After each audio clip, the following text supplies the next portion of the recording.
बर'दिन फोरबोखौ गाजा गोमजायै फालिनो थाखाय खृष्टान धोरोमारि सुबुंफोरा थियारि जानायखौ नुनो मोन्दों।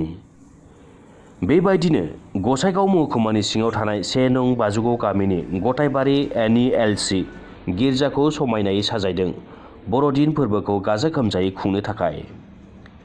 बे गोथार सानाव बिथांमोना बुहुमनि गोजोननि थाखाय आरज गाबनो थियारि जादों। फोरबो जिसुआ सुबुं माहारिखौ बासायनो फैनाय बे सानखौ गोसो गोथारै खृष्टान धोरोमारि सुबुंफोरा फालियो।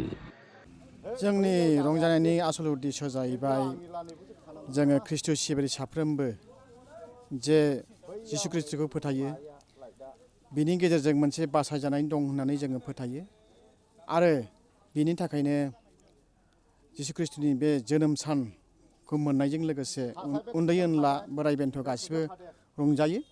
बे डिसेम्बर मास हाबनाय लोगो लोगो जोंनि रंजानाया जागायजेनो आरो थारैनो 24 डिसेम्बर मोनाबिलिनिफ्राय जोंनि मोनसे सिबिनाय जायो, आराधना जायो आरो 25 डिसेम्बर खालि जोबोद गाजा गोमजायै बेखौहाय गेदेर सान हिसाबै जोङो रंजानाय जायो आरो बिनि आन्दोआव दङ दिनैनिफ्राय 2000 बोसोर सिगां जे जिसु ख्रिस्ट'आ बेथलेहेम नोगोराव जोनोम जादोंमोन।